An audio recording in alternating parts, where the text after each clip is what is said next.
kuliah di Fakultas Hukum dan juga dari Fakultas Hukum. Kang Adit juga aktif berorganisasi nih teman-teman dari tingkat BEM yaitu menjadi Sekretaris Umum BEM Fakultas Hukum Unpas, kemudian juga tergabung dalam Lembaga Debat Hukum dan Konstitusi Mahasiswa Indonesia sebagai staf regional Jawa Barat dan juga Kang Adit ini merupakan anggota Forum Diskusi Mahasiswa Hukum Bandung. Jadi selain menjadi mahasiswa hukum, Kang Adit juga aktif berorganisasi dan termasuk juga sebagai Dewan Pendiri Forum OSIS Jawa Barat, gitu. Salam kenal ya Kang Adit. Yuk, salam kenal semua. Oke, jadi teman-teman apakah sudah siap untuk mendengarkan sejarah FOJB yang sangat panjang ini dari Kang Adit? Boleh yang udah siap, aku mau lihat dong di kolom chat siapa aja yang udah siap. Sudah siap. Oke, mantap semuanya ya udah siap. Baiklah, kalau seperti itu, tanpa berlama-lama kita akan sharing-sharing sama Kang Adi tentang sejarah FOJB. Nah, sebelumnya teman-teman yang udah punya pertanyaan terkait sejarah FOJB atau yang ingin bertanya terkait organisasi, sejarah Formosis Jawa Barat, atau mungkin tentang jurusan hukum atau bagaimana cara menjadi lawyer, boleh banget di drop di kolom chat dari sekarang. Nanti yang terpilih akan aku bacakan ya. Tapi sebelum itu, aku udah punya 3 pertanyaan nih buat Kang Adit. Karena Kang Adit ini kan salah satu dewan pendiri Forum OSIS Jawa Barat ya, dari 6 orang pemuda hebat yang berkontribusi untuk, membangun pelajar Jawa Barat. Pertanyaan pertama aku tuh gini Kang, awalnya tuh kenapa sih Kang Adit dan Akang Teteh dari dewan pendiri yang lain itu membentuk FOJB? Maksudnya tuh kayak kepikiran dari mana sih tiba-tiba mau membentuk Forum OSIS Jawa Barat? Nah, oke. Wah, kali itu sebenarnya pertanyaannya udah masuk materi sebenarnya. Sebenarnya, jangan materi dia sebenarnya tapi sharing-nya. Jadi gini, awalnya itu kan, eee, di antara kami berenam itu 3 orangnya, yaitu Kang Hanif, Teh Siti, dan Akang sama-sama ikut terpilih di leadership camp-nya UI waktu itu 2011. Nah, mungkin kalau teman-teman atau kakak-kakak tingkatnya mungkin pernah ikut yang namanya Indonesian Student Leadership Camp, yang diselenggarakan oleh UI. Nah, kami angkatan pertama yang ikut itu, 100 orang ketua OSIS terpilih se-Indonesia waktu itu.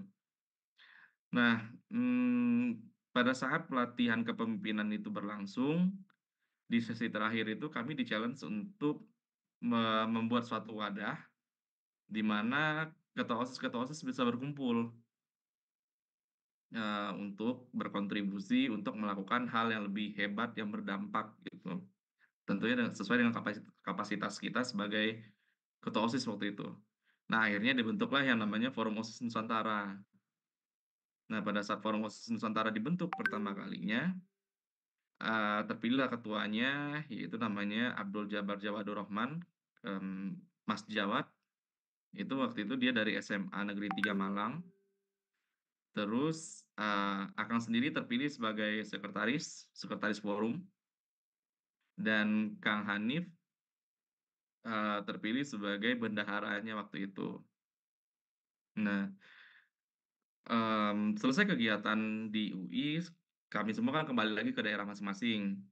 Kami bertiga di Jawa Barat, dan waktu itu Kang Hanif kembali menghubungi kami, bilang bahwa, "Kenapa kita nggak satukan, potensi-potensi teman-teman OSIS yang ada di Jawa Barat ini?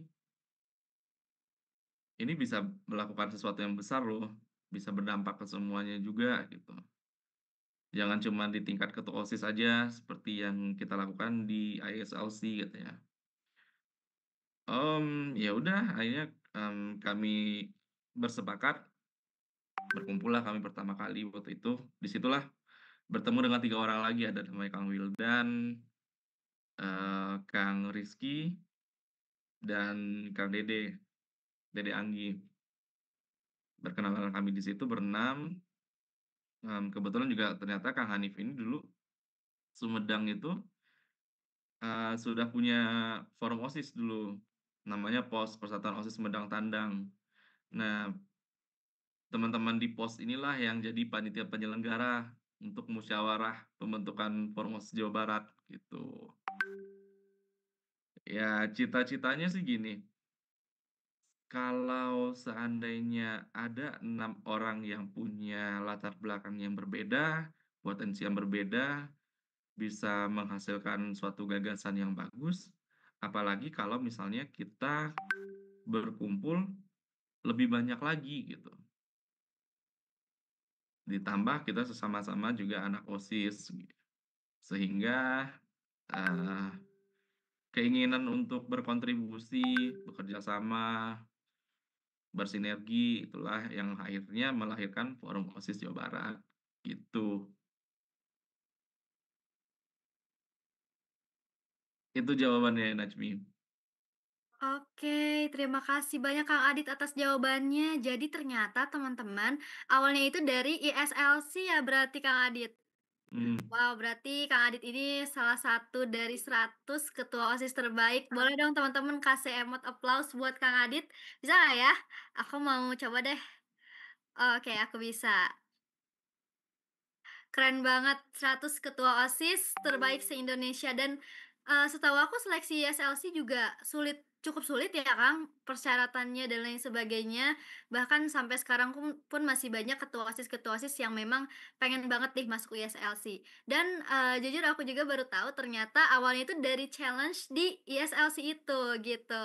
Jadi ternyata memang teman-teman forum-forum seperti ISLC tadi, di mana para pemuda membuka ide dan juga gagasan itu bisa menghasilkan dampak yang sangat besar. Seperti contohnya teman-teman bisa ada di sini itu karena Kang Adit, Kang Hanif dan juga Teh Siti yang berdiskusi pada saat SLC ditambah juga dengan 3 dewan pendiri lainnya. Wah, sangat keren banget ya teman-teman. Di sini ada yang ikut SLC juga kah atau ada yang sempat daftar atau ada juga yang pengen jadi bagian SLC seperti Kang Adit? Atau mungkin ada ketua OSIS di sini gitu ya, lagi ikut oh, RISE, oke, mau banget please aku minat, semoga bisa lolos ya teman-teman. Dan Kang Adit, aku punya pertanyaan yang kedua, kan, dewan pendiri itu bukan cuma, dari satu daerah ya kan, tadi Kang Adit itu dari Bekasi, terus juga ada Kang Hanif dari Sumedang, dan Teh Siti itu dari Ciamis. Nah itu, cara ketemunya tuh gimana sih Kang? Tiba-tiba dari berbagai daerah bisa bersatu gitu berenam, mau bikin Formosis Jawa Barat. oke. Ada yang unik sih sebenarnya. Kalau Akang sama Kang Hanif dan Teh Siti kan jelas ya, kita ketemu pertama kali di ISLC. Tapi kalau untuk Kang Dede sama Kang Rizky itu kebetulan satu kepengurusan OSIS di SMA-nya Kang Hanif gitu. Berarti Oh, dua orang satu. itu Sumedang. Nah, yang satu lagi Kang Wildan. Nah, ini unik. Wildan itu waktu itu dia sebagai ketua OSIS di Cikampek SMA 1 kalau nggak salah. Orangnya kepo banget. Orangnya kepo banget. Dia ngepoin Kang Hanif waktu itu. Sering chat-chatan via Facebook waktu itu sama Hanif, bertukar pikiran gitu mengenai OSIS. Nah, dan akhirnya Kang Hanif ngundang, ayo ikut, kalau mau kita sama-sama bikin forum OSIS katanya kayak gitu. Nah disitulah akhirnya berkumpulan nama orang ini.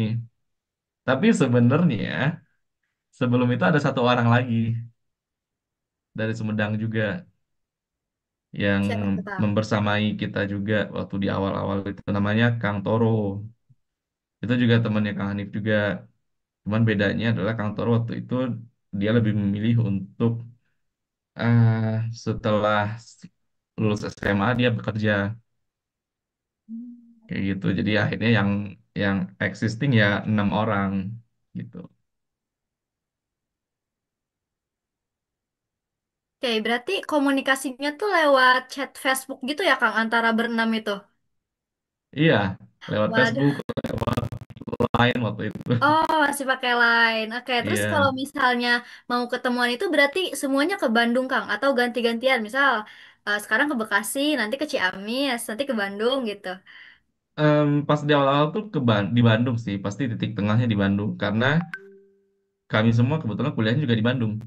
Oh, begitu. Heeh, Sama ya. Oh, Iya, berarti mendirikan FOJB tuh Kang Adit dan juga Kang Teteh yang lainnya ketika memang sudah menjadi mahasiswa ya, Kang? iya, pas kami bertepatan kami baru awal masuk kuliah waktu itu. Oh, oke. Ternyata nggak langsung dari SLC itu terbentuk ya, Kang. Masih ada Iya, proses-proses lagi sehingga baru terbentuk ketika Akang dan Teteh itu masih semester 1 kuliah. Dan iya ini betul. Kang, ada di kolom chat katanya keren banget deh kayaknya kalau 6 orang dengan latar belakang berbeda aja bisa menciptakan gagasan besar. Gimana dengan orang yang lebih banyak, dengan gagasan yang lebih banyak pasti akan menciptakan impact yang lebih besar juga ya, Kang. Nah, betul. Makanya ini tantangannya sekarang ada di generasi 13. Teman-teman yang dari berbagai macam wilayah, latar belakang sekolah, dan berbagai macam persoalan yang dihadapi di daerahnya masing-masing, itu gimana caranya untuk tetap bisa terhubung, terus menyalurkan idenya, terus membangun komunikasinya agar semuanya eh, terinformasikan. Jadi kita lihat nih generasi 13 gimana nih. Ditunggu banget ya Kang Adit gebrakannya dari Gen Hmm. 13 ini bakal ada apa ya kira-kira? Karena pasti sudah makin banyak nih Kang Adit izin menginformasikan juga ya kalau misalnya calon anggota itu sekarang udah lebih dari 4.000 orang dan Wow. yang di sini hadir masih sebagian kecilnya aja sekitar 699 sih 700 orang yang hadir. Jadi ya teman-teman termasuk orang-orang yang bisa masuk ke dalam Zoom ini gitu. Karena yang nggak bisa masuk ya karena keterbatasan kuotanya juga ya teman-teman. Dan di sini Kang Adit pertanyaan terakhir dari aku. Kan FOJB ini udah berdiri sudah hampir udah mau gen 13 lah ya, udah cukup lama gitu, udah lebih dari 10 dekade. Nah, kira-kira tuh prinsip yang selalu ditanamkan ke teman-teman pengurus, baik itu melalui dewan pembimbing, itu kira-kira prinsip apa aja ya, Kang, yang masih ditanamkan nih sampai saat ini? Yang pertama sih keterbukaan. Maksudnya keterbukaan di sini adalah kita selalu mendorong untuk semua elemen yang ada di FOJB ini untuk berani mengungkapkan apa aja sih sebenarnya kendala yang sedang dihadapi. Jangan sampai ketika ada masalah di satu sisi itu didiamkan, seolah-olah bahwa itu masalah itu adalah aib atau mungkin kesalahan bagi dirinya sendiri. Padahal kan masalah itu juga muncul untuk menjadi apa ya, amunisi baru bagi kita untuk terus tumbuh gitu. Jadi prinsip keterbukaan itu memang penting dan itu yang selalu em, kita rawat, kita teruskan sampai dengan kepengurusan yang sekarang gitu. Walaupun nanti bentuk-bentuk dari pelaksanaannya juga macam-macam ya, tergantung juga dengan situasinya. Dan kemudian yang pasti kalau udah terbuka berarti kan jujur ya, kejujuran,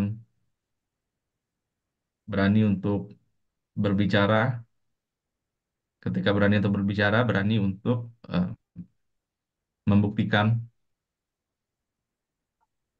Jangan sampai merasa bahwa apa yang diucapkan itu adalah suatu kesalahan dan akan menjadi ketakutan sendiri. Jangan. Terus yang selanjutnya yang selalu kita bangun itu adalah em, disiplin. Disiplin ini menjadi tantangan dari generasi ke generasi. Gimana ya? Sederhana untuk diucapkan, tapi kenapa sulit untuk dilakukan gitu ya? Betul, Ada Kang, apa ini betul. sebenarnya? Emang kadang di Nanti, organisasi dinamikanya seperti itu ya, Kang? betul. Mungkin salah satunya akan berarti gini, kita kebiasaan kalau misalnya mengadakan suatu kegiatan tuh suka bilang kayak gini, kegiatan dimulai jam 8, padahal kenyataan dimulai jam 9. Jadi nggak komit gitu loh. Alasannya selalu gini, sengaja dibilang lebih awal itu supaya pada ngumpul. Nah, harusnya kan nggak gitu ya. Harusnya ya kalau jam 8. ya mulailah jam 8 gitu. Betul. Tuh, oke teman-teman. Jadi ternyata rahasianya kenapa Forum OSIS Jawa Barat itu masih berdiri sampai sekarang itu karena prinsip keterbukaan. Jadi kalau misalnya ada masalah itu harus segera dikomunikasikan dan juga diselesaikan. Seperti itu teman-teman. Jadi teman-teman yang sekarang masih jadi OSIS di sekolahnya atau mungkin nanti mau jadi ketua OSIS atau ketua organisasi lain, boleh nih belajar untuk terbuka gitu ya terhadap anggota-anggotanya dan terhadap teman-teman di organisasi yang sama gitu supaya masalah yang ada itu bisa cepat selesai. Dan Kak Adit, setelah pertanyaan dari aku, terima kasih banyak atas jawabannya.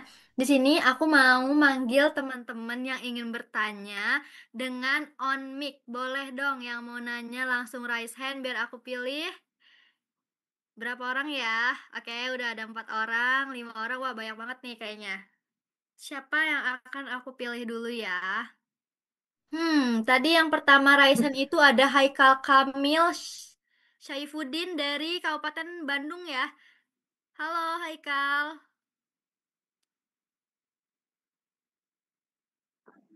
Halo Teh, kedengaran nggak? Halo Haikal, sudah kedengeran kok. Halo. Sebenarnya mohon maaf, saya pakai amatir organisasi lain Boleh, karena boleh. saya jadi organisasi ini di sini. Nah, saya izin bertanya mengenai Ormas Jawa Barat karena kan secara tidak langsung sudah dekat dengan Disdik gitu kan. Nah, apakah Ormas Jawa Barat ini dari dulu sudah dekat dengan Disdik? Sekian. Oke, bagaimana Kang Adit? Gimana nih ceritanya Forum OSIS Jawa Barat tiba-tiba sekarang udah kenal banget nih sama Disdik, udah punya sekre di Disdik, udah kenal sama KCD-KCD wilayah. Itu cerita awalnya tuh gimana sih Kang Adit? Oke, Haikal, hatur nuhun atas pertanyaannya. Jadi memang kalau dilihat FOJB yang sekarang tentunya nggak serta-merta ya dari awal tuh seperti ini gitu. Ada proses yang cukup panjang yang kami lalui sehingga sampai di titik yang sekarang. Artinya adalah FOJB dulu juga berawal dari pelajar-pelajar, pengurus-pengurus OSIS yang ngumpul di Taman Balai Kota Bandung. Justru rapat kepengurusan yang pertama setelah dilantik itu diadakan di Taman Balai Kota di Bandung. Waktu itu kan ketuanya pertama dari Bekasi ya, Tasri Puliman. Pengurusnya terwakililah dari 27 kabupaten kota. Itu kita sepakat kalau tiap 1 bulan sekali itu waktu itu ya rapatnya di pusat, artinya adalah di Bandung gitu. Nah, berkenalan dengan Disdik itu tahun setelah 3 tahun dari pendirian. Artinya adalah hubungan yang baik, kepercayaan itu makin tumbuh itu di 2016. Setelah, mmm, kami berhasil membuktikan bahwa memang Forum OSIS Jawa Barat ini adalah organisasi yang eksis gitu. Ada berkelanjutan dan dapat dirasakan keberadaannya melalui program-programnya waktu itu. Akang ingat dulu, pas pertama kali kami diresmikan, waktu itu oleh Gubernur Jawa Barat, oleh Bapak Ahmad Heriawan, pada saat sambutannya beliau langsung menantang, eee, kita, Ormas Jawa Barat, untuk membuktikan bahwa kalau memang ini adalah forumnya anak-anak OSIS di Jawa Barat, coba bikin program setelah ini, bikin kegiatan yang menghadirkan 1.000 pelajar se-Jawa Barat katanya. Kami jawab tantangan itu.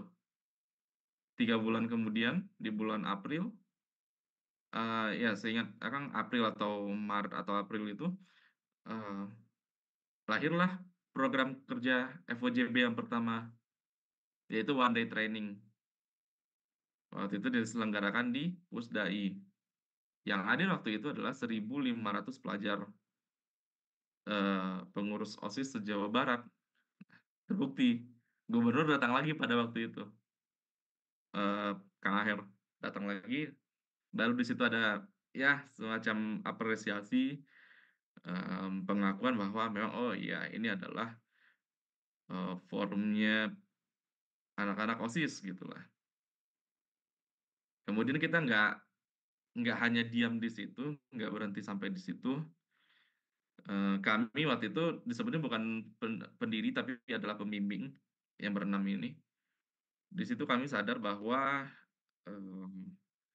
komunikasi harus terus dijalin dan harus dieratkan ke semua wilayah di Jawa Barat.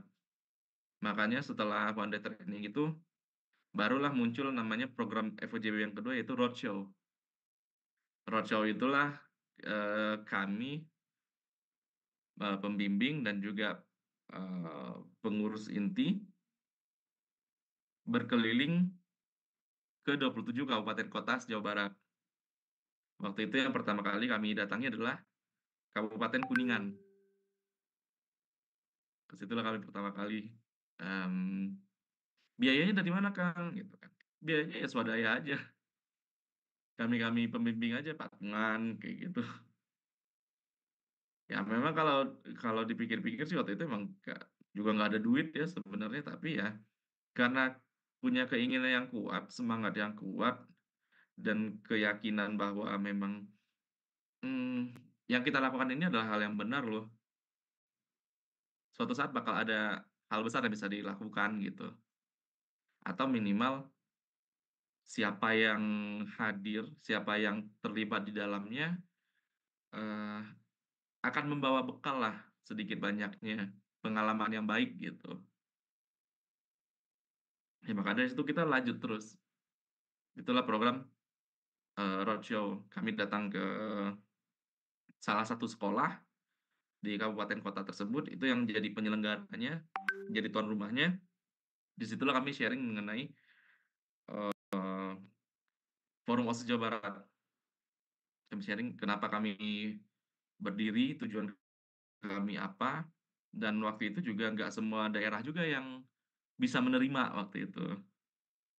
Ada yang waktu itu wilayahnya teman-temannya di situ beranggapan bahwa, "Oh oh kami kan lebih dulu ada daripada FOJB, ngapain kami harus ikut FOJB?" Ada yang kayak gitu. Tapi ya alhamdulillahnya, eee, semua berjalan dengan baik gitu. Walaupun ada yang masih merasa bahwa, "Oh kita nggak perlu bernaung di bawah FOJB." Tapi ya buktinya sekarang FOJB eksis sampai sekarang, program-programnya juga masih bisa dirasakan dan mampu untuk berkolaborasi dengan, pihak-pihak luar juga gitu. Jadi ya kemudian mulai ada program yang sifatnya edutainment, nggak cuman edukasi tapi juga menghibur. Ya disitulah pertama kali pihak luar yang mengajak kita untuk berkolaborasi adalah, Trans Studio Bandung. Nah disitulah lahir pertama kali program kerja FOJB yang ketiga, Festival Pelajar Jawa Barat, FESPEL, kayak gitu.